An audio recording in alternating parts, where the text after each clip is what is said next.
A vida não é uma corrida de 100 metros rasos. A vida é uma maratona.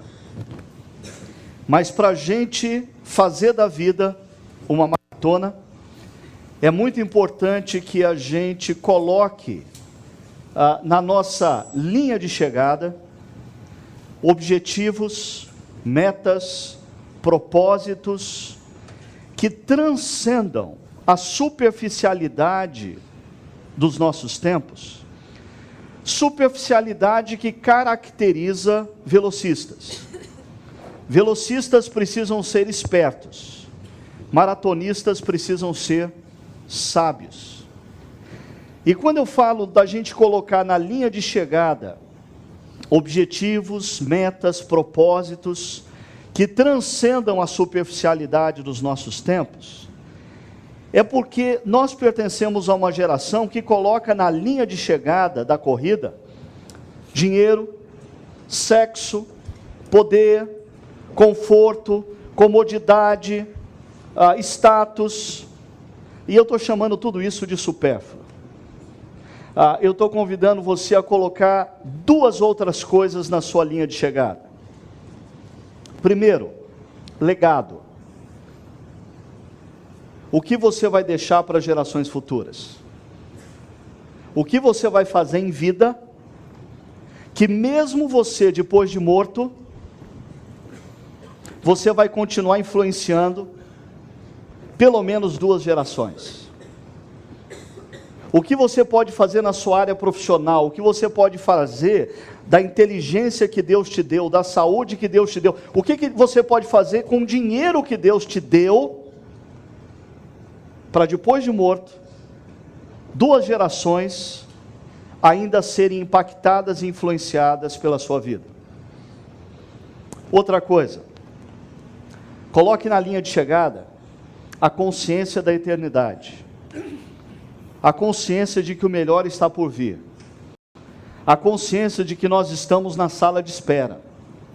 A consciência de que quando os nossos olhos se fecharem para essa realidade, eles se abrirão para a eternidade. E nós veremos face a face aquele que nos amou de tal maneira, a ponto de entregar o seu filho naquela cruz, para pagar toda a nossa dívida e nos convidar para voltar para casa. Porque a casa não é aqui. A casa é lá. Aqui, nós estamos numa maratona. E como diz Hebreus capítulo 12, portanto também nós, uma vez que estamos rodeados por tão grande nuvem de testemunhas, e a referência das testemunhas aqui, são aqueles maratonistas que um dia estiveram na raia, e que agora estão descritos na galeria dos maratonistas da fé, em Hebreus 11. É essa a referência que o autor está fazendo. Se você ler Hebreus 11, você vai ter a galeria dos maratonistas da fé. Hebreus 12 está dizendo, esses maratonistas que um dia correram a corrida, agora contemplam você. Eu e você estamos na corrida. E tendo esses homens e mulheres do passado como testemunhas, primeiro, livremo-nos de tudo aquilo que nos atrapalha. Existem coisas na vida que necessariamente não são valores anti-reino, valores anti-Deus, mas são coisas que nos atrapalham. Existem determinadas manias que necessariamente não são erradas, mas nos atrapalham na corrida, nos atrapalham para nos tornarmos pessoas melhores, maridos melhores, pais melhores, homens e mulheres melhores. Existem muitas coisas na vida que são boas, mas que gradativamente começam a se tornar quase que vícios. E aí, tudo que elas tinham de positivo, elas passam a drenar nossa energia e nos impedir de continuar crescendo. Pesquisar na internet é bom, mas quando isso se transforma em um vício, isso te impede de continuar crescendo. Se relacionar com pessoas é bom, mas quando a sua vida depende da aprovação daqueles que te cercam, você para de crescer. Cuidar do seu corpo é bom, mas quando isso se torna uma obsessão, isso se torna mal para você. E o texto nos fala também sobre a gente se livrar do pecado. Pecado é errar o alvo. Nós fomos criados para amar a Deus acima de todas as coisas e ao nosso próximo como a nós mesmos. Quando nós não fazemos isso, nós erramos o alvo. Interessante que o texto aqui não está falando de que existe a possibilidade de nós corrermos a corrida sem pecar. Não, eu e você somos propensos aos erros. Nós pensamos, não, eu não vou mais errar nisso, pum, erramos. Essa semana eu não quero mais tropeçar nisso, a gente tropeça. No entanto, o erro aqui é o tropeço. Só que o que o autor de Hebreus está dizendo é para a gente se livrar daquele tipo de erro que deixou de ser um tropeço, e ele passou a estar colado na nossa pele, ele passou a estar colado em nós, e ele está se tornando um peso excessivo, e está nos impedindo de uma boa performance. É mais ou menos o casco do navio, que com o passar do tempo, começa a ter um acúmulo tão grande, de detritos, de resíduos do mar, que aquilo começa a atrapalhar a navegação e você precisa levantar o navio e retirar todo aquele detrito. É esse tipo de erro, de pecado que o autor está falando. Esse pecado que deixa de ser um tropeço e passa a ser uma constante, um estilo de vida, grudado na nossa pele e na nossa agenda. Ainda, o autor diz, corramos com perseverança a corrida que nos está proposta. A gente não pode desistir, a gente precisa insistir, a gente precisa perseverar, olhando para Jesus, tendo os olhos fitos em Jesus. Jesus não está na arquibancada, Jesus não está num camarote dentro desse estádio olímpico, Jesus está na linha de chegada, olhando para mim e para você e dizendo, meu filho, minha filha, não desanimem, corra, olhe para mim, não olha para quem já desistiu, olhe para mim que venci, não, você está fraco, olha para mim e eu posso te dar força, renove as suas forças, lembrando do que eu fiz por você naquela cruz, renove as suas forças, lembrando o quanto eu te amo, renove as suas forças, lembrando que quando seus olhos se fecharem para a história, seus olhos vão estar na minha face, eu vou te abraçar e eu vou enxugar todas as lágrimas dos seus olhos, e eu vou te abraçar e eu vou viver com você para todo sempre. Assim, quando nós voltamos uma página na Bíblia, para Hebreus 11, a gente entra na galeria dos maratonistas da fé. É como se nós estivéssemos visitando um lugar, onde nos corredores você tem fotos de inúmeros maratonistas da fé. Homens e mulheres que já correram essa prova no passado. E você tem debaixo da foto o nome deles e uma breve descrição do que eles fizeram, como eles lutaram. E quando você lê aquela descrição, sabe que você descobre que eles foram homens e mulheres iguaizinhos a nós. Eles passaram pelas mesmas dificuldades, eles passaram pelas mesmas crises. O casamento deles não era perfeito, os negócios deles não eram perfeitos, eles passaram por problemas financeiros, eles fizeram bobagem nos negócios, eles fizeram coisas erradas, eles mentiram quando eles deveriam falar a verdade, eles tiveram medo diante de determinada circunstância, mas Deus foi sustentando-os pela graça e fez com que eles conseguissem cruzar a linha de chegada na maratona. E hoje, eu queria convidar você para conhecer um pouquinho a história de Isaac. E quando a gente vai para a galeria dos maratonistas da fé, a gente encontra o seguinte sobre Isaac. Diz o texto, pela fé Abraão, quando Deus o pôs à prova, ofereceu Isaac, seu filho, como sacrifício.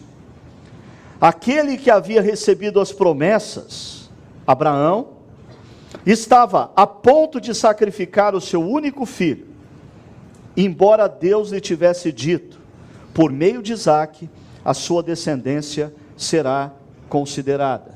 E parece que o autor de Hebreus aqui nos dá uma dica, para compreender o que estava na mente de Isaque, diante daquele grande desafio que Deus havia colocado na sua vida, que era o desafio de sacrificar o seu próprio filho. A dica parece ser a seguinte: Abraão tinha em mente uma promessa. Deus prometeu dar a ele uma descendência através de Isaque. Deus prometeu. E Deus não mente. Deus não muda de ideia. Deus é fiel. Quando Deus diz para Abraão, sacrifique Isaque, parece que Abraão vai na direção dessa ordem, pensando o seguinte: é Deus quem está num apuro, não sou eu. Deus prometeu que vai me dar uma descendência através de Isaque.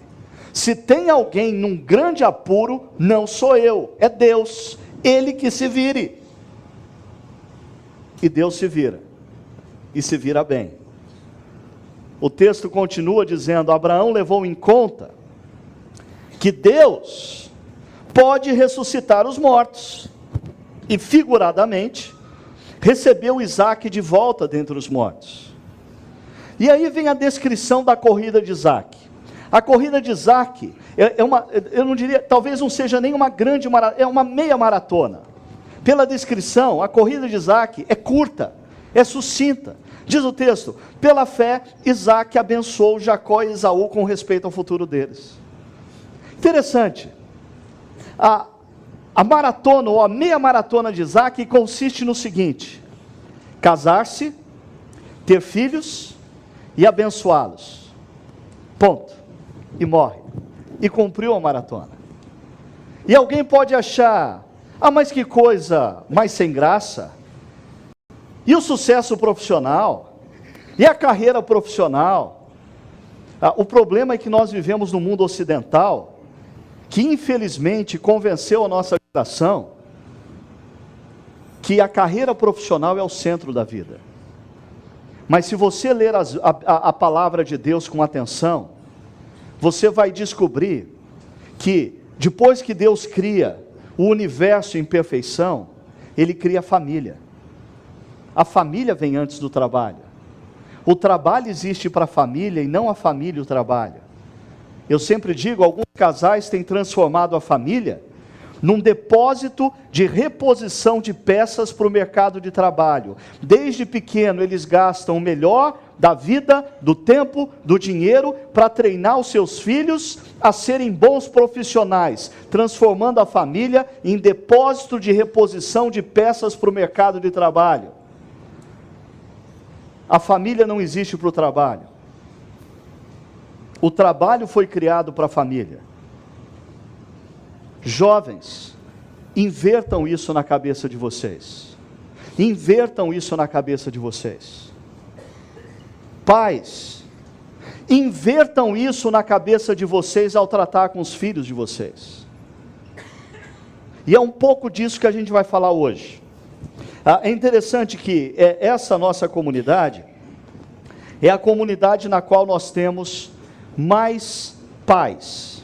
A grande concentração aqui são de pais com crianças pequenas, e vai ser uma excelente oportunidade para a gente conversar hoje sobre uma coisa seríssima, que eu diria, sem medo de errar, que muitos pais cristãos estão se esquecendo. Muitos pais cristãos nem sequer pararam para pensar um dia no que eu vou dizer aqui, ou no que eu vou mostrar para vocês biblicamente. Quando a gente olha para a história de Isaque, como eu disse, a história de Isaque é uma história sucinta, grandemente relacionada à família, esposa e filhos. Mas aqui está a primeira dica dessa manhã. Numa jornada, decidido para onde iremos, a segunda decisão mais importante será com quem iremos.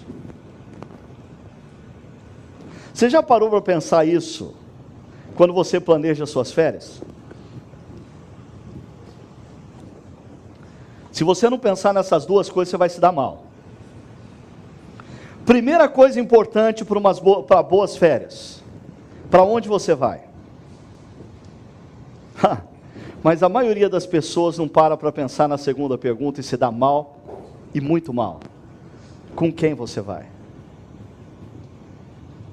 Se você for para um lugar paradisíaco, maravilhoso, o lugar dos seus sonhos, mas você escolher mal o casal de amigos que você convidar, você vai se arrepender até o último fio de cabelo das férias que você teve.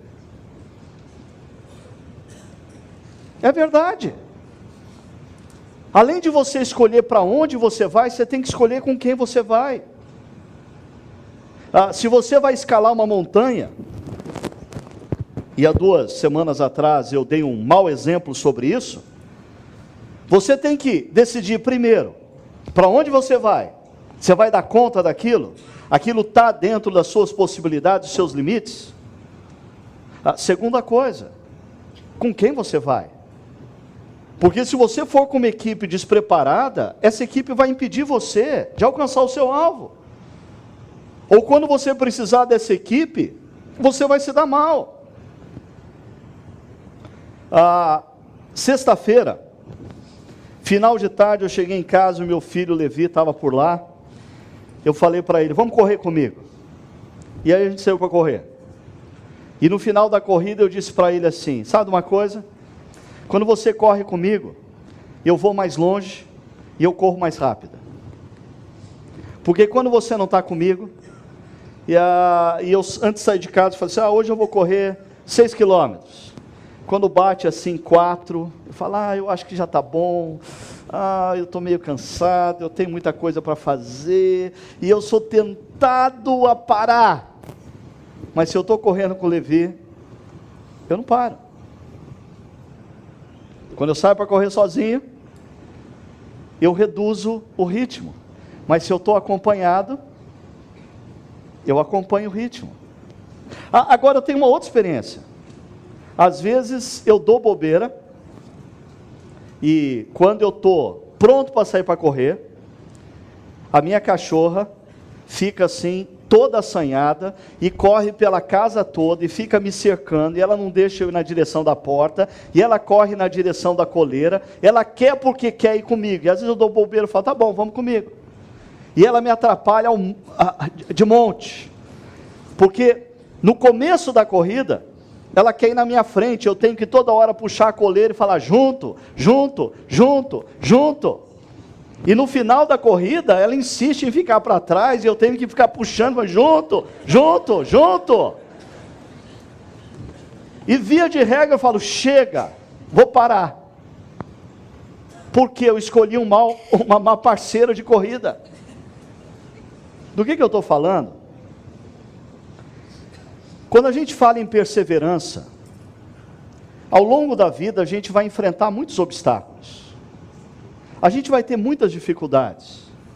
A gente vai ter muitos desafios. E com quem você escolhe correr essa maratona, vai determinar grandemente o seu sucesso ou o seu fracasso.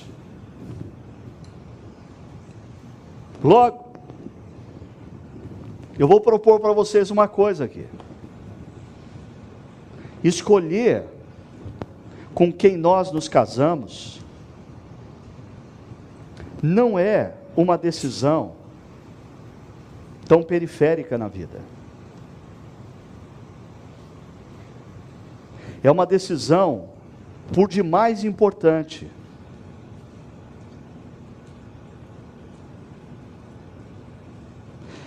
E você que tem filhos pequenos ou adolescentes, hoje eu quero instigá-lo a pensar numa coisa. Você já parou para perceber como nós, completamente induzidos por essa cultura secularizada, que transformou a profissão no centro da vida, Nós, ao longo da vida, gastamos muito tempo conversando com os nossos filhos sobre que faculdade eles vão fazer. Nós investimos desde pequeno na vida e na educação deles para que eles façam uma boa universidade. Nós conversamos constantemente com os nossos filhos sobre o que eles querem ser quando crescer. A gente procura estimular os nossos filhos a irem numa determinada direção e não em outra. Nós procuramos sonhar e orar para que Deus dê aos nossos filhos uma boa profissão, um bom emprego, realização profissional. A pergunta é: quantos de nós temos conversado com os nossos filhos e filhas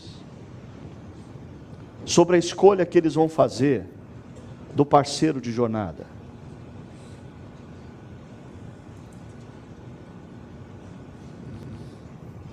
Quando a gente olha para a história de Isaac,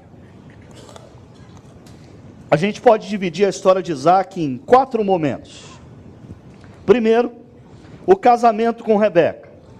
Isaac casa aos 40 anos de idade.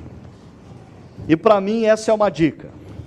Sara, mãe de Isaac, levava todinho para ele na cama toda manhã. E vocês vão ver, para mim acho que esse é um mal de família. Mas tem um outro problema aqui que é bom, a gente brinca. Eu costumo dizer que quando a gente precisa falar coisa muito séria, a gente tem que brincar, senão ninguém aguenta. Mas é sério, é sério. Por exemplo, na cultura contemporânea, mais e mais casais altamente secularizados que acham que a vida consiste em trabalhar e a linha final da vida é ter conforto e privilégio no restante da vida, optam, por exemplo, pelo filho único. Isaac é um filho único, 40, solteiro, tomando todinho toda manhã na cama, levado pela mamãe. Outra coisa, casais contemporâneos, consumidos pela mentira da nossa cultura que transformou o mercado de trabalho no centro da vida, se casam tarde e têm filhos tarde. E aí, muitos deles têm filhos na idade que eles já poderiam ser quase avós. Aí eles criam filhos com a mentalidade de avós e não dá certo. Não dá certo. Filho criado por vovó e por vovô, via de regra, dá nisso aqui. Isaac, todinho toda manhã, 40 anos de idade, não casou ainda. E mais, para casar, o pai vai ter que arrumar uma esposa para ele, porque ele está muito bem e acomodado em casa. Mas Isaac casa, já já eu vou voltar nesse ponto e vou mostrar para vocês o que acontece. A segunda parte da história de Isaac é o nascimento dos filhos. Interessante que essa parte da história de Isaac é muito parecida com a história do pai dele, Abraão. Porque Abraão casa com uma esposa, uma mulher muito bonita, mas ela é estéril. Isaac também casa com uma esposa muito bonita, Rebeca, mas ela é estéril. E ontem, voltando para casa, Sônia até conversando um pouco sobre isso, dizia: será que isso não tem relação ao fato de que tanto Abraão era parente, meio-irmão de Sara, e também Isaac era primo de segundo grau de Rebeca? Talvez. Mas o fato é que Rebeca não conseguia engravidar, e olha o que acontece em Gênesis capítulo 25, verso 21. Isaac orou ao Senhor em favor de sua mulher, porque era estéril. Eu queria chamar a sua atenção para uma coisa muito importante. Isaac não ora a Deus dizendo: Senhor, me dá um filho. Isaac ora a Deus pela sua esposa. É bem diferente. É bem diferente. O importante aqui é a esposa, não os filhos. Os filhos são bênção de Deus, mas eles vêm depois. E se Deus quiser dá-los, ótimo. Se Deus não quiser dá-los, Isaac ora pela esposa. E aí, o Senhor respondeu a sua oração, e Rebeca, sua mulher, engravidou. E aqui existe um perigo na leitura desse texto, porque tem pessoas que talvez leiam esse texto e imaginem o seguinte: numa tarde, Abraão chega em casa do trabalho, olha para sua esposa, vê ela tristezinha, ele vai para o quarto e diz assim: Deus abençoa Rebeca para que ela possa engravidar. Naquela noite, Isaac comparece, cumpre sua responsabilidade, porque casais, jovens, acreditem, não basta orar, tem que fazer a sua parte, né? Então Isaac comparece, cumpre sua responsabilidade, e na manhã seguinte, a Rebeca diz para Abraão: ai querido, eu estou meio enjoada. Gente, a gente tem que lembrar que Isaac casa aos 40 e Rebeca engravida aos 70. Tem muita oração, tem muito sexo, tem muita espera, tem muitos dias de lágrimas, tem muitos dias de esperança, entre o pedido e o cumprimento. E aqui eu queria dar uma dica a casais que vivem problemas como esse, ou talvez você que vive problemas similares, mas não necessariamente de fertilidade. Existe um perigo muito grande da gente colocar, presta atenção, da gente colocar a razão do nosso viver, a alegria da nossa vida, na bênção que nós esperamos de Deus e não no Deus das bênçãos. Se você colocar a razão da sua vida, a fonte da sua renovação, a fonte primária da sua felicidade, na bênção que você pede a Deus, você vai perder o melhor da vida, que é colocar o Deus das bênçãos como a fonte primária da sua felicidade, da sua realização, da sua alegria. Porque quando você coloca o Deus das bênçãos como fonte, mesmo que a bênção de Deus não venha, você continua sendo renovado, sendo feliz, engajado na maratona. Aí então, existe uma terceira parte da vida de Isaac, também muito parecida com o seu pai, um período do seu pai Abraão. Por quê? Esse período que eu chamo período em Gerar, Isaac está vivendo na terra de Canaã, e a terra de Canaã passa por um período de fome, assim como Abraão vive isso. Isaac pensa como Abraão em descer para o Egito, e Deus já para ele no peito e fala: de jeito nenhum, não desce para o Egito, fica por aqui.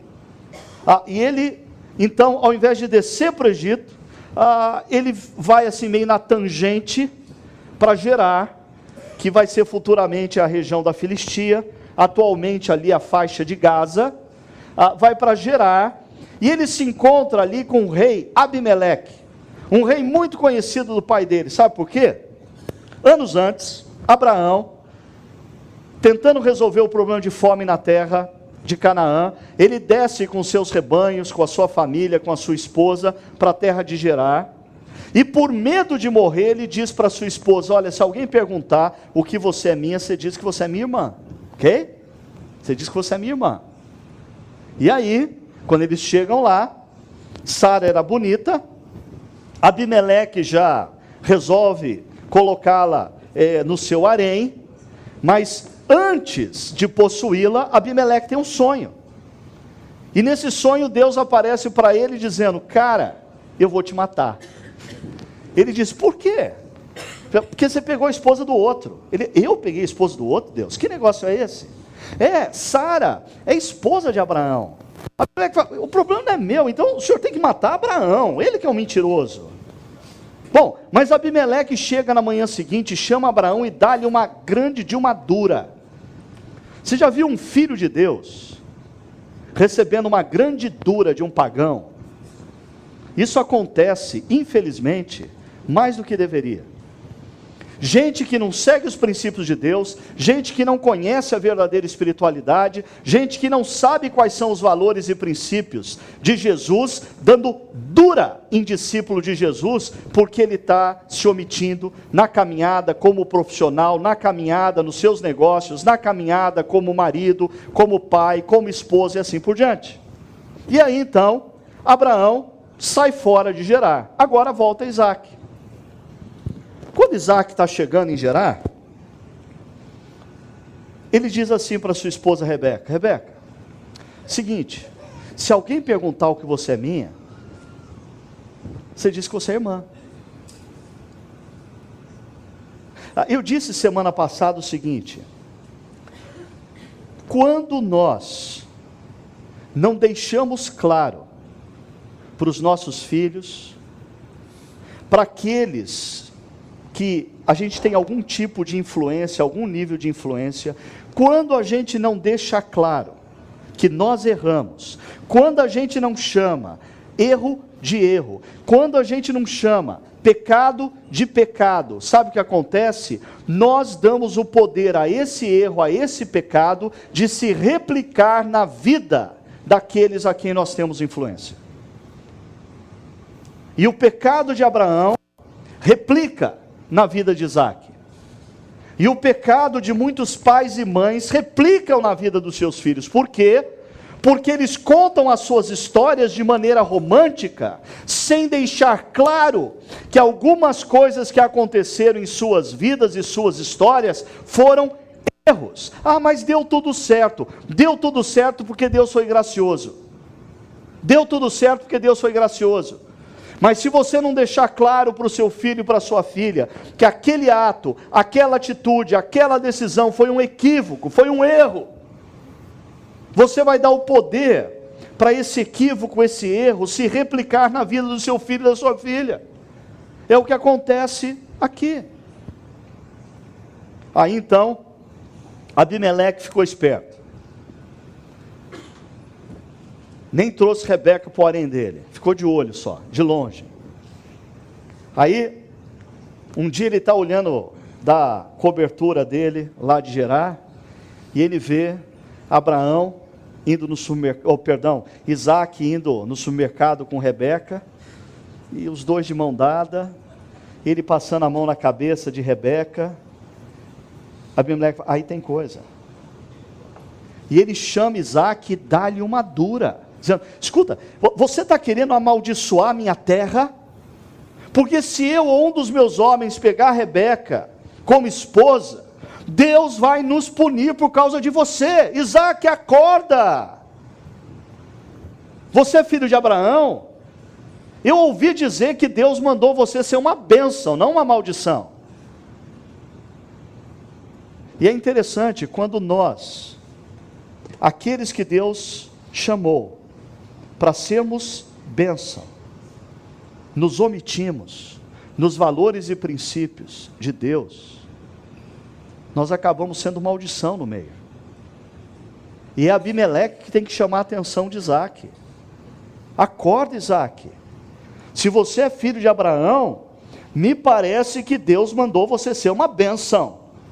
E com esse negócio de viver essa espiritualidade meia boca, essa espiritualidade baseada na conveniência, essa espiritualidade com valores e princípios baseados em circunstâncias. Quando dá, a gente fala a verdade. Quando não dá, a gente fala a mentira. Quando dá, a gente vive uma vida pura. Quando não dá, a gente se entrega à impureza. Esse negócio amaldiçoa quem está ao seu lado. Quarto e último período da vida de Isaac tem a ver com o casamento dos filhos. Interessante que Isaac teve 2 filhos com Rebeca, Esaú e Jacó. Semana que vem a gente volta a falar um pouquinho deles. Mas o fato é que Esaú casou primeiro, mas Esaú também casou aos 40 anos de idade. Ô família do Todinho. E olha o que diz o texto. Tinha Esaú 40 anos de idade, quando escolheu por mulher a Judite, filha de Beri, o Hitita. E também Basemate, filha de Elon, o hitita. Agora, perceba a última frase. Elas amarguraram a vida de Isaque e de Rebeca.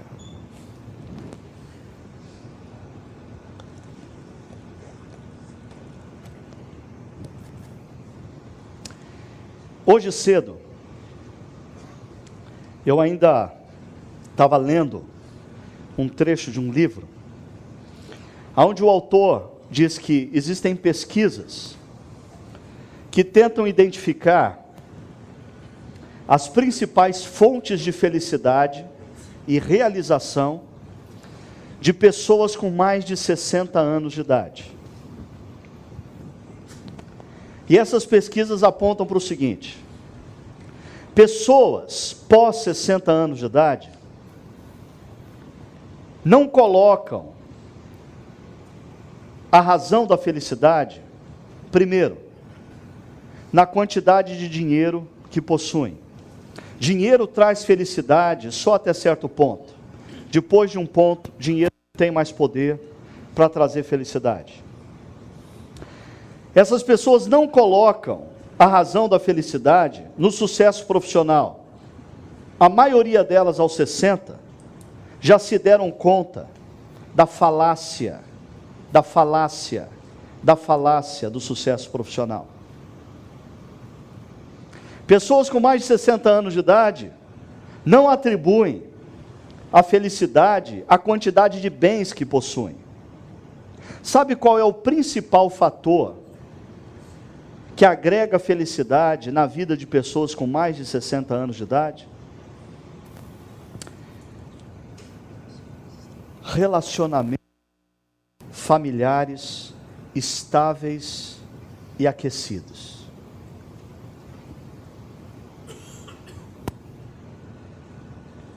Filhos que voltam para casa para o almoço de domingo com suas noras, ou filhas que voltam para casa no almoço de domingo com seus genros. Netos brincando no quintal. Família unida no Natal. Celebração no dia do aniversário. Esse é o fator número 1 da fonte de felicidade para homens e mulheres com mais de 60 anos de idade. Por que eu estou dizendo isso? Baseado na experiência de Esaú, eu queria convidar você, pai e mãe, a pensar comigo no seguinte: você já parou para pensar que a escolha que o seu filho ou a sua filha farão acerca do parceiro de maratona determinará grandemente o seu grau de felicidade na sua velhice?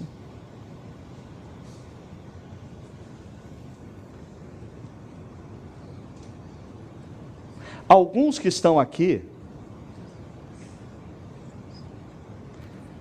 já sabem dessa verdade, porque já vivem essa consequência.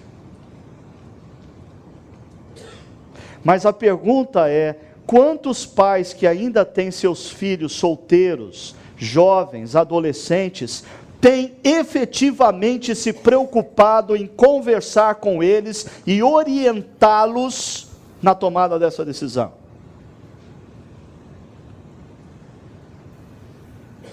Eu sei, nós vivemos numa sociedade onde é o jovem ou a jovem que escolhe com quem vai se casar. E a gente acha que isso é normal. Não, isso não é normal, isso é anormal. Porque começou a ser assim há cerca de 100 anos atrás. Antes disso nunca foi assim. Mas eu não estou defendendo que você escolha com quem o seu filho ou a sua filha vai se casar. Não é isso, não é esse o ponto, ok? Algumas jovens já estão sorrindo e aliviadas, né? Não é esse o ponto. Não é esse o ponto. No entanto, Me preocupa o fato de que alguns pais e mães trabalham com uma lógica secular da seguinte maneira: a definição do que os seus filhos vão ser profissionalmente, aonde eles vão estudar, aonde eles vão iniciar a carreira, esses pais e mães entendem que eles têm a obrigação e a missão de influenciar os seus filhos. Interessante. Mas quando o assunto é vida afetiva, namoro e casamento, esses mesmos pais acham que essa é uma decisão de fórum íntimo dos seus filhos. Mas essa é a segunda decisão mais importante da vida. A primeira é para onde você vai correr para construir o seu legado. A segunda é com quem você vai correr. Porque se o seu filho, a sua filha escolher a pessoa errada, todo o investimento financeiro que você fez na educação profissional dele vai dar em nada. E do que vai importar o seu filho ser um profissional bem-sucedido, se no Natal ele liga para você com desculpas esfarrapadas, porque ele não vai passar o Natal com você, mas você sabe, a sua nora não vai com a tua cara.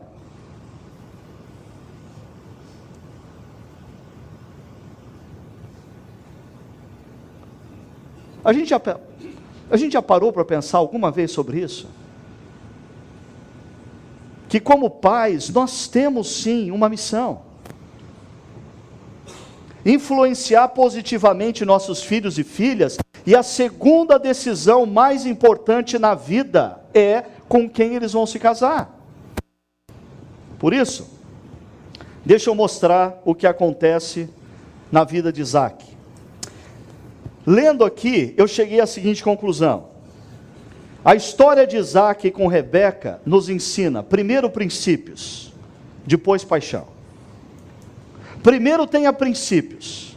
Primeiro tome decisões baseadas em princípios, porque inúmeras pessoas presentes aqui ou não presentes, adolescentes, jovens adultos, solteiros, que nessa área têm tomado decisões, primeiro por paixão, depois não tem mais espaço para princípios. Aí você já quebrou os princípios, e se dá mal, e carrega feridas, aí vai gastar dinheiro com um terapeuta, porque as feridas ficaram profundas dos relacionamentos mal ditos, porque tomaram decisões baseadas em paixão e não em princípios. Olha só o que acontece na história de Isaac e Rebeca. Abraão já era velho, de idade bem avançada, e o Senhor em tudo o abençoara. Disse ele ao seu servo mais velho de sua casa, que era responsável por tudo quanto tinha: põe a mão debaixo da minha coxa. E esse era um gesto de alguém que ia assumir um juramento muito sério. Jure pelo Senhor, o Deus dos céus e o Deus da terra, que não buscará mulher para o meu filho entre as filhas dos cananeus, no meio dos quais estou vivendo, mas irá à minha terra e buscará entre os meus parentes uma mulher para o meu filho Isaque. E esse servo experiente diz para Abraão: meu senhor, como é que eu vou fazer isso? Eu vou chegar lá na casa de Naor, teu irmão, e vou olhar na vizinhança, vou ficar andando pelas ruas ou no shopping center lá da cidade e tentar achar uma jovem que vai ser interessante. Como é que eu vou fazer esse negócio?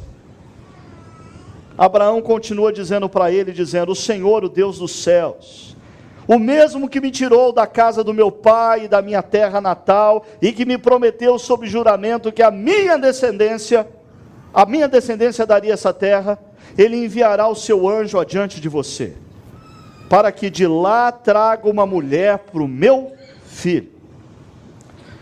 É impressionante, Abraão, quando você lê a história de Abraão, não vem com esse papo de que desde o chamado dele, ele foi um homem de fé, porque ele não foi. Ele aprendeu a confiar em Deus. Aquele momento em que ele está disposto a sacrificar o seu filho Isaque, é o ápice, mas houve um aprendizado, que envolveu aí 40, 50 anos. Ok? Agora, aqui nós temos um homem velho, um homem idoso, um homem experiente, eu diria um homem sábio. E sabe qual é a maior preocupação desse homem sábio? Com quem o meu filho vai se casar?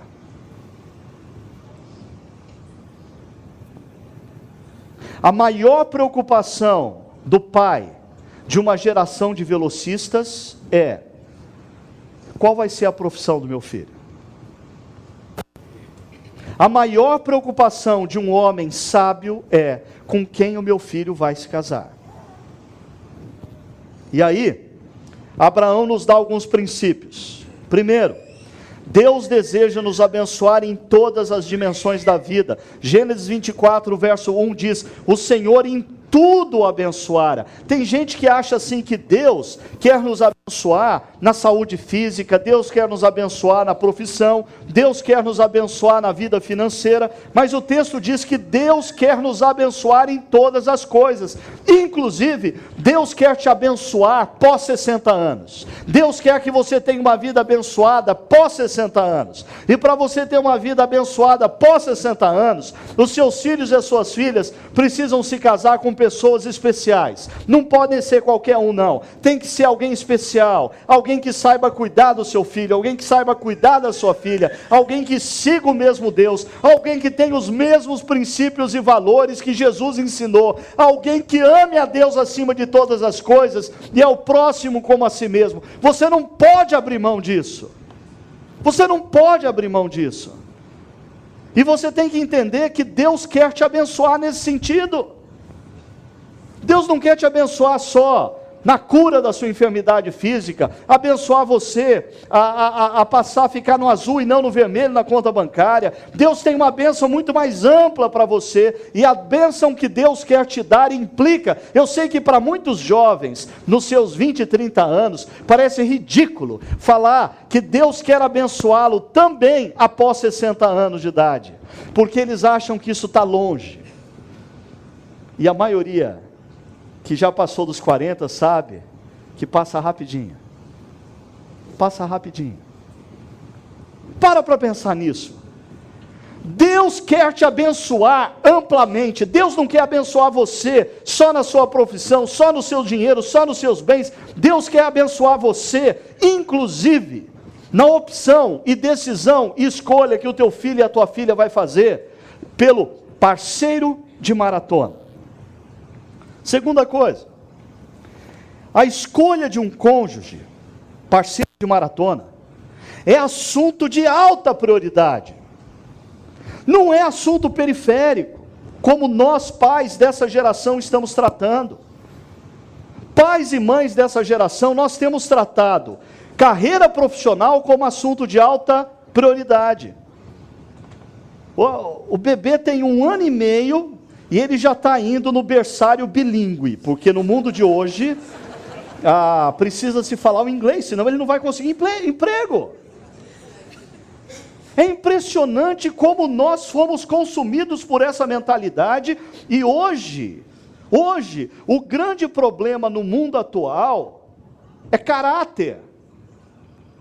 Porque escola não forma caráter, só forma caráter a presença de pai e mãe. Mas nós, pais e mães, estamos tão preocupados em darmos ferramentas para os nossos filhos serem tremendos profissionais, que nos esquecemos que antes de terem ferramentas, eles precisam ter caráter. Eles precisam ser formados como homens e mulheres. E essa formação só você pode oferecer. E olha como Abraão demonstra que a escolha do seu filho, quem vai ser a parceira do seu filho, é assunto de alta prioridade. Porque, primeiro, ele chama o servo mais velho da sua casa. Ele não chama qualquer um. Ele não chama um jovem que vai escolher a esposa pelos olhos. Porque quem escolhe esposa pelos olhos se dá mal. Ok? Ele escolhe um velho. Um velho que é capaz, sim, de bater o olho numa moça e falar: que moça bonita.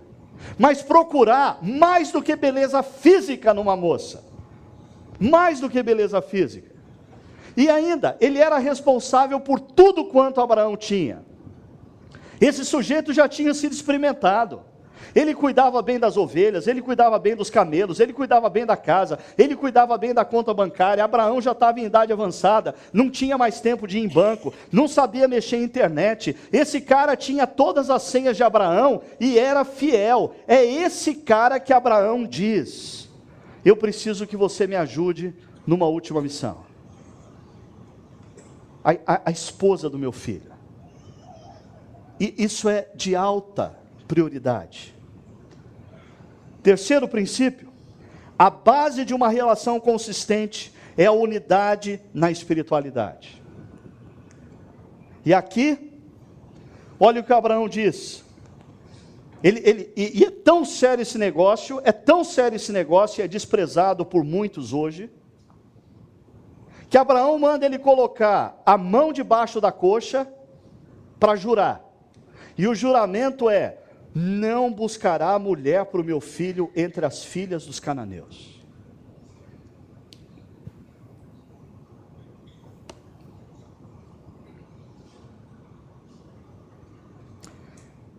Deixa eu falar um pouquinho sobre isso, porque esse negócio de filhos dos cananeus se torna um tema que percorre todo o Antigo Testamento. Quando Abraão está vivendo, nós estamos aproximadamente 2000 anos antes de Cristo. Quando a lei é dada ao povo de Israel no deserto, nós estamos aproximadamente 1500 antes de Cristo, 500 anos depois. E na lei, em Deuteronômio capítulo 7, verso 3 e 4, Deus diz assim para o povo de Israel: não se casem com pessoas de lá, de Canaã. Não deem suas filhas ou filhos aos filhos delas. Não tornem as filhas delas para os seus filhos. Interessante, está falando para os pais. Pois elas desviariam seus filhos de seguir-me para servir outros deuses, e por causa disso, a ira do Senhor se acenderia contra vocês e rapidamente o destruiria. Por favor, presta atenção na frase central: pois elas desviariam seus filhos de seguir-me. Porque nós não estamos falando aqui de um homem e de uma mulher com religiões diferentes. Nós não estamos falando aqui de um homem e uma mulher que torcem para times de futebol diferentes. Nós não estamos falando aqui de homem e de uma mulher que possuem contas bancárias em bancos diferentes, porque possuem preferências diferentes na cor do talão de cheque. Nós estamos falando aqui de cosmovisão. Cosmovisão. Deus veio ao encontro de Abraão e se revelou como o único Deus verdadeiro que criou os céus e a terra.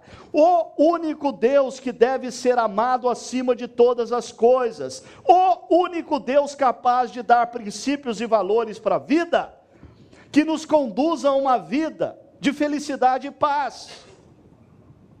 Mas os povos cananeus não têm essa revelação. A cosmovisão deles é de um mundo cercado por semideuses, que precisam ser adorados das maneiras mais esdrúxulas possíveis. Deuses que não têm valores morais. Deuses que matam porque acordam de mau humor. Deuses que não se importam na maneira como eles lidam com as negociações, com dinheiro. Deuses que convidam eles a fazerem do sexo um instrumento de orgia, de adoração, banalizando o sexo. Mas o Deus de Abraão não é esse. Por isso Isaque não pode se casar com uma das filhas de Canaã. Por isso, futuramente, todos aqueles que compreendem quem é Deus e os seus princípios e valores vão chegar à conclusão que é impossível correr uma maratona do lado de alguém que não tem a mesma cosmovisão. Nós não estamos falando de religião, nós estamos falando de cosmovisão.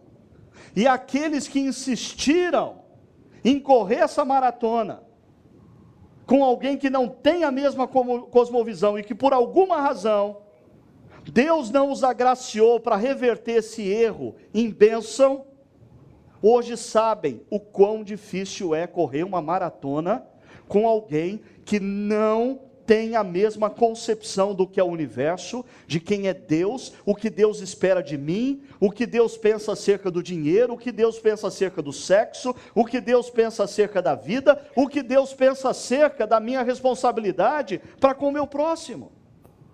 Mas é interessante, a frase central diz: pois elas desviarão seus filhos de seguir-me. Vamos rodar mais 500 anos na história. O rei Salomão amou muitas mulheres estrangeiras, além da filha de Faraó, é claro.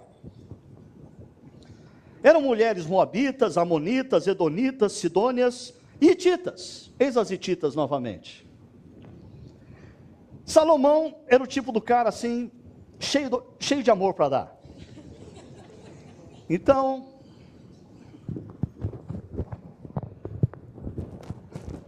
a vocação dele parecia ser amar diferentes mulheres.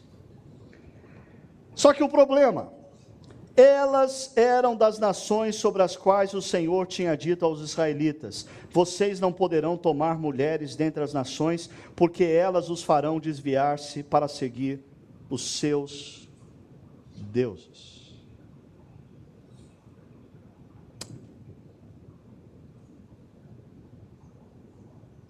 No entanto, Salomão apegou-se amorosamente a elas.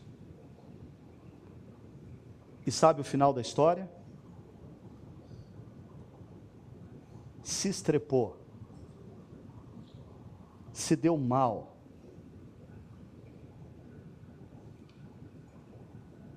viveu infelicidade após os seus 50, 60 anos. Vamos rodar mais 500 anos na história, porque o tempo passa.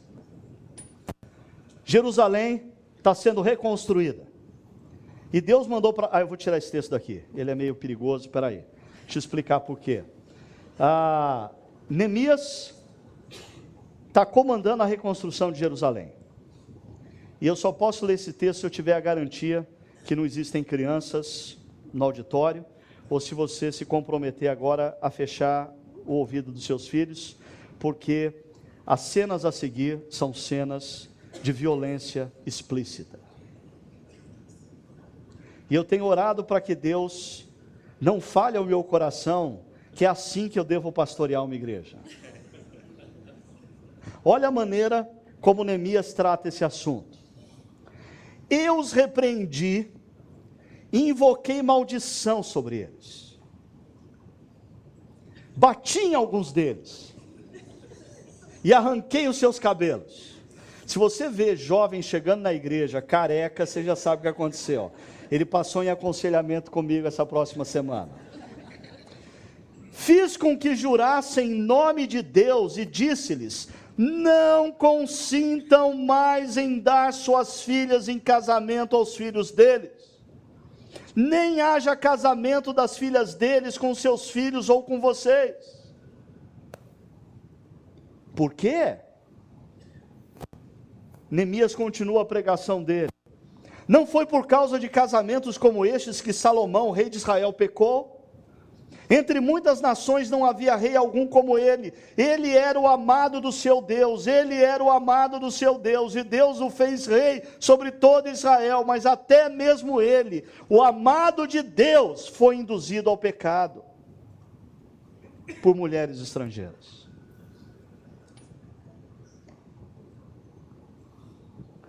Volto a dizer, nós não estamos falando de religiosidade, nós estamos falando de cosmovisão. Quando você pergunta para duas pessoas, o que é o universo? Qual a razão da vida? Onde nós encontramos a razão da vida? Se as respostas forem diferentes, nós estamos falando de cosmovisão. O que é o universo? Fruto da criação de um Deus sábio, intencional. Qual a razão da vida? Conhecer esse Deus, amá-lo acima de todas as coisas. Qual o caminho para isso? O que aconteceu na cruz, quando esse Deus Criador entrou na história e se tornou o Deus Redentor, pagando pelos nossos erros naquela cruz e nos convidando a vivermos uma vida de relacionamento com Ele.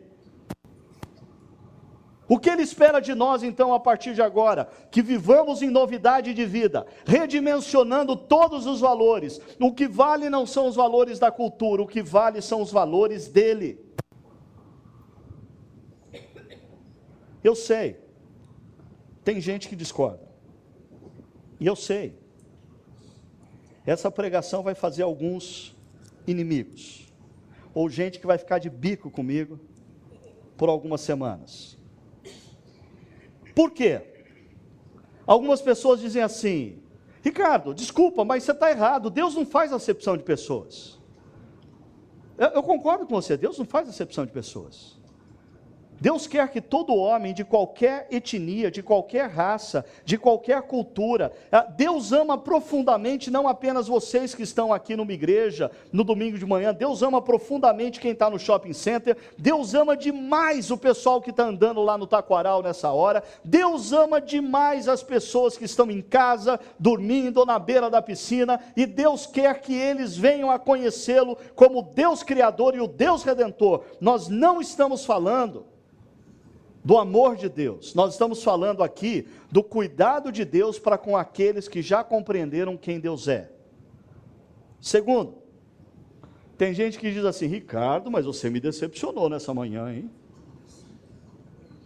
Pregou no Velho Testamento, que absurdo. Absurdo é você que ainda não percebeu que esse negócio de Velho Testamento e Novo Testamento é um equívoco teológico tremendo. Porque nenhum autor bíblico escreveu Velho Testamento e Novo Testamento. Quem fez isso foi a Sociedade Bíblica Britânica no século XIX e impôs na nossa cabeça essa coisa de que a gente tem velho, e velho a gente não usa mais porque está velho, e novo. Novo a gente usa porque novo é a última versão. E aí a gente não precisa do velho. Só que aí a gente se esquece de uma coisa. Primeiro, Jesus Cristo, aquele a quem nós seguimos, ele viveu baseado nos princípios e valores do Velho Testamento. Jesus, aquele a quem nós seguimos, ele anulou todas as leis rituais do Antigo Testamento, porque as leis rituais simplesmente apontavam para o que ele ia fazer naquela cruz um dia. Mas os princípios e valores dados por Deus no Antigo Testamento, segundo Deuteronômio, são princípios e valores que Deus nos deu para que tudo nos vá bem. Para que tudo nos vá bem. Deus não anulou os princípios e valores do Antigo Testamento. Por sinal, Jesus, quando fala desses princípios e valores, ele não os anula, ele os intensifica. Exemplo, Jesus diz assim: vocês ouviram o que foi dito: não matarás.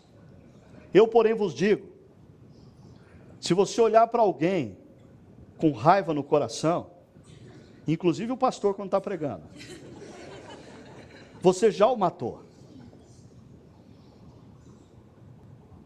Vocês ouviram o que foi dito, disse Jesus: não adulterarás. Mas se você olhar para uma pessoa, um homem ou uma mulher com intenção impura, você já adulterou. Jesus não anula os princípios e valores do Antigo Testamento, porque eles nos foram dados para que tudo nos vá bem. Jesus intensifica esses valores.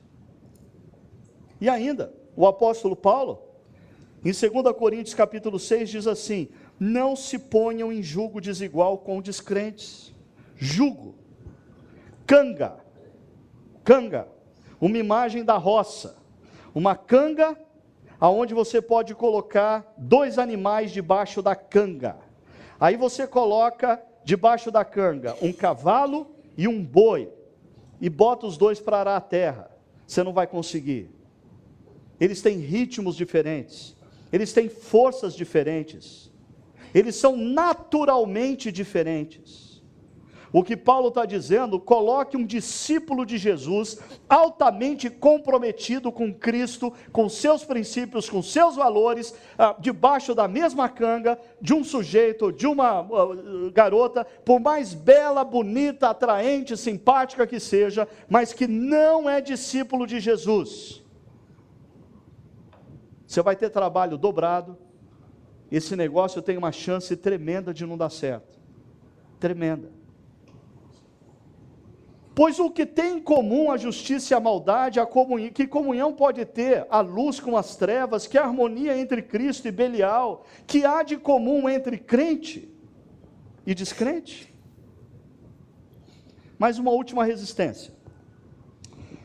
Ricardo, desculpa, mas a minha experiência não foi assim. Ok, eu louvo a Deus porque a sua experiência não foi assim. Eu louvo a Deus, não você. Sabe por quê? A sua experiência não foi assim. Ou seja, eu estou falando aqui de pessoas que fizeram uma opção por escolher como parceiro de maratona uma pessoa que não tem o mesmo compromisso com Jesus que ela ou ele tinha, ok? E aí, com o passar do tempo, o parceiro de maratona compreende quem é Jesus, se rende a Jesus, se torna um discípulo de Jesus, e na maioria das vezes, a minha experiência pastoral mostra, que aquele que se torna posteriormente discípulo de Jesus, se torna muito mais do que o anterior. Porque a própria decisão que esse anterior tomou, já revela que a espiritualidade dele não é tão intensa. A decisão foi tomada, via de regra, num momento de vida, em que esse discípulo ou discípula de Jesus, vivia uma relação fria com Deus, distante de Deus, não intensa com Deus.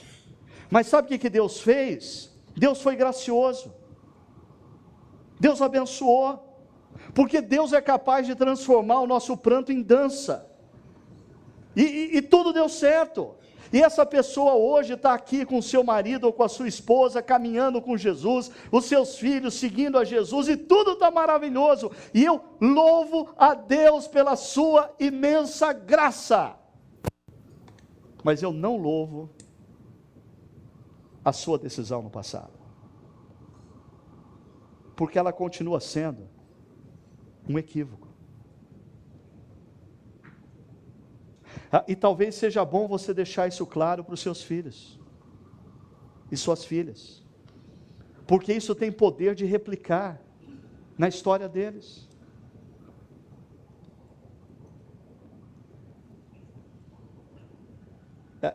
É muito perigoso a gente fazer teologia em cima da nossa experiência pessoal. Meu tempo já estourou. Quarto e último ponto, eu encerro. Busque a orientação do Senhor e confie nos seus caminhos. Isaac diz para o seu servo: o Senhor enviará o seu anjo adiante de você, para que de lá traga uma mulher para o meu filho. E deixa eu contar o que acontece, e aí a gente encerra. Esse servo sai, vai lá para a região onde Naor, irmão de Abraão, morava. Quando ele chega na região, ele vê assim uma espécie de um oásis, onde tinha água, e ali mulheres vinham no final da tarde pegar água, e viajantes estacionavam os seus camelos, e reabasteciam os seus camelos, comiam alguma coisinha para continuar a viagem. E o servo de Isaac vai chegando, e ele diz assim: Deus,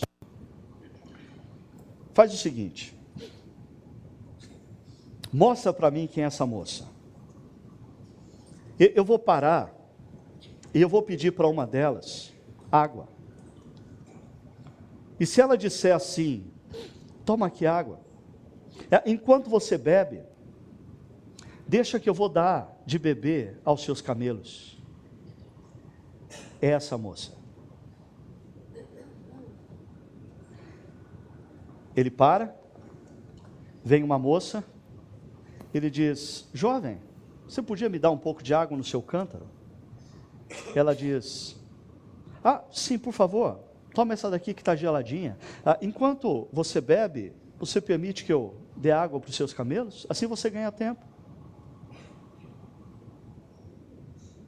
E fala: desculpa, jovem, você mora aqui? Fala: eu moro aqui. Eu sou filha de fulano de tal, neta de Naor.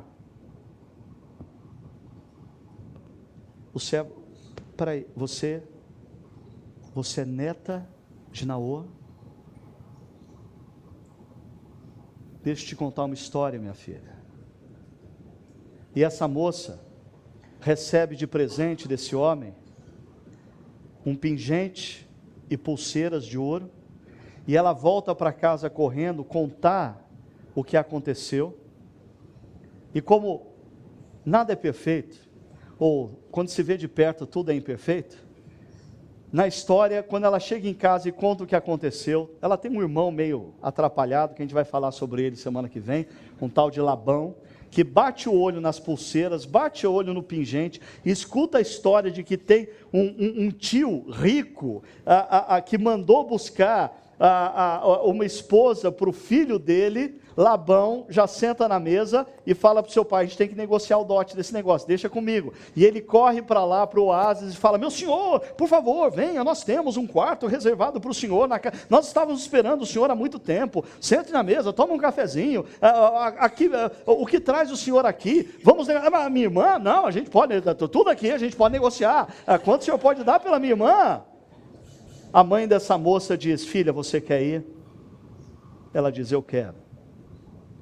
E ela começa a viagem de volta para o lugar onde Abraão vivia.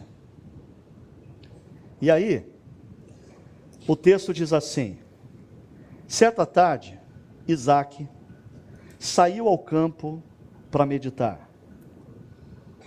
Talvez orar, talvez pensar: Deus, eu já estou com 40 anos. O que o Senhor espera de mim? Ao erguer os olhos, viu que se aproximavam camelos. Rebeca também ergueu os olhos e viu Isaque. Tem alguma coisa de errado nesse tal de Isaque. Porque ele olha e vê camelos.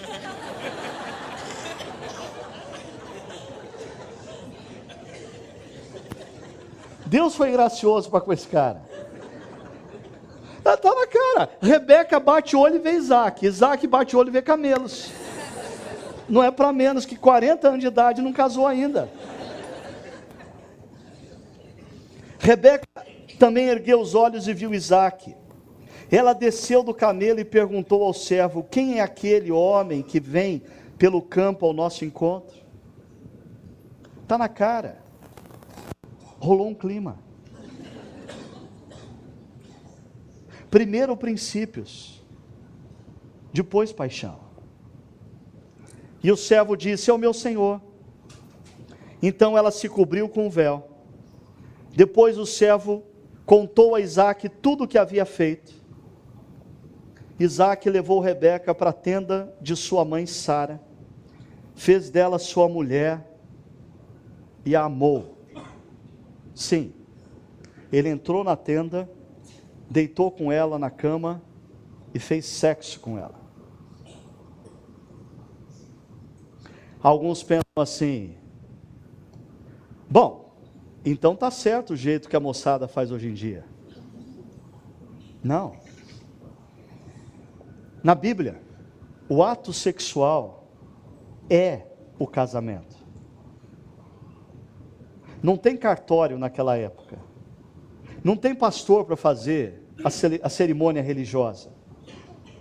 O ato sexual é o casamento. E a grande diferença dos dias atuais é que esse cara deita com essa jovem e faz sexo com ela e passa os próximos 70 anos da vida dele com ela. Ele não está fazendo test drive. Ele está casando com ela. Biblicamente, casamento é o ato sexual. Quando alguém diz assim para mim, pastor, eu queria te convidar para fazer o meu casamento. Eu falo, estou fora. Eu não faço casamento. Eu só fiz o meu. Eu faço celebração religiosa do seu casamento. Por isso, se você me encontrar por aí, me apresentar para o seu amigo, dizendo assim, esse aqui é o pastor que fez o meu casamento. Eu falo, não fiz. Não fiz. Espero que você tenha feito o seu casamento, porque eu não fiz. Vai ver, sua esposa está solteira até hoje. A gente precisa resgatar a banalização que a nossa cultura fez do sexo. Agora, eu queria lembrar vocês do seguinte: Esaú casou com as hititas e amargurou a vida dos seus pais. Isaac, primeiro princípios, depois paixão. E nós temos uma linda história de amor. Jovens, se vocês querem alguém especial como marido ou como esposa, sejam especiais. Sejam especiais. Pais, resgatem essa temática como central no diálogo e na educação e na criação dos seus filhos. Orem pelos seus filhos e conversem sobre isso com seus filhos. Por último, você que está aqui dizendo assim, Ricardo, mas eu errei. Provérbios 3, versos 5 e 6. Confie no Senhor de todo o seu coração e não se apoie em seu próprio entendimento. Reconheça o Senhor em todos os seus caminhos e a promessa dele para você é essa: Ele endireitará as suas veredas. Ele endireitará as suas veredas. Mas o primeiro passo é o arrependimento. Que tal você fechar os seus olhos?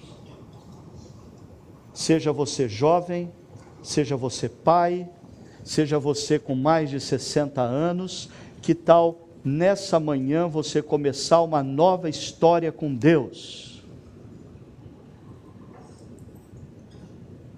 Confie no Senhor de todo o seu coração e não se apoie em seu próprio entendimento. Reconheça o Senhor em todos os seus caminhos. E Ele, o Deus Criador, o Deus de Abraão, de Isaac e Jacó, o Deus que te ama, o Deus que é cheio de graça, endireitará os teus caminhos.